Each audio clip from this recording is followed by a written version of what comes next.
আসসালামু আলাইকুম, সবাই কেমন আছেন? আপনাদের মাঝে আরেকটি ভিডিও শেয়ার করার জন্য চলে আসলাম।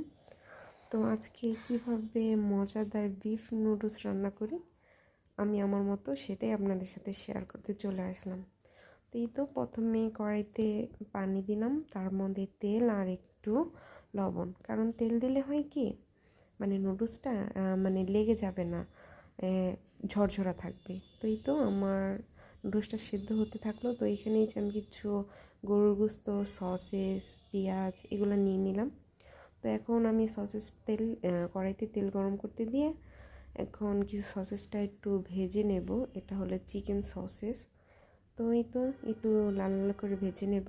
আমার সসেসটা ভেজেই খেতে খুব বেশি ভালো লাগে। তো এই তো আমি ভেজে নিলাম, দেখেন কি সুন্দর হয়েছে না, লাল লাল। তো এই তো আমার ভাজা শেষ। তো এখন প্লেটে নিয়ে নিচ্ছি। তো আবার কিছুটা তেল দেওয়ার পরে আমি দিয়ে দেব পেঁয়াজ। তো পেঁয়াজটা দেওয়ার পরে একটু ভাজা ভাজা করার পরে একটু আদা রসুন, তারপরে হলুদ, মরিচ, ধনিয়া গুঁড়া, জিরার গুঁড়া আর একটু মিক্স মশলা আছে, তো ওটা সহকারে আমি এখন ওই ছোটো ছোটো করে যে গরুর গোশত যে রেখে দিয়েছিলাম, তো এটা একটু আমি রান্না করে নেব। কারণ কি, মুরগির গোশতটা তো তাড়াতাড়ি হয়ে যায়, বাট গরুর গোশত হইতে একটু টাইম লাগে। তো এখন এটা আমি সুন্দরভাবে কষিয়ে ভালোভাবে রান্না করব। তো আসলে এইভাবে নুডলসটা খেতে আমার খুব বেশি ভালো লাগে, খুব বেশি মজা হয়। আর এই তো এখন আমি হলুদ মরিচ দিয়ে এখন একটু ভেজে নিচ্ছি।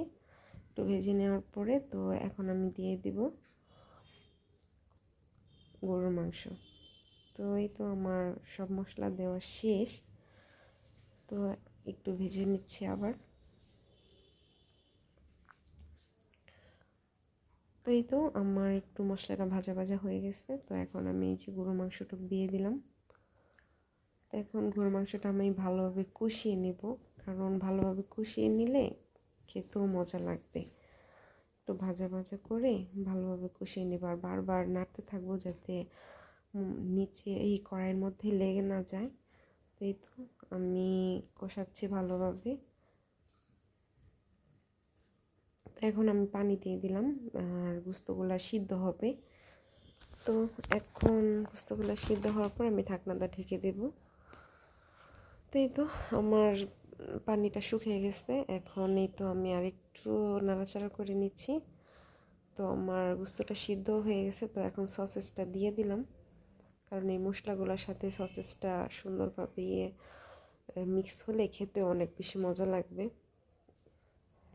কারণ নুডলসের উপরে দিলে তখন ভালো লাগবে না।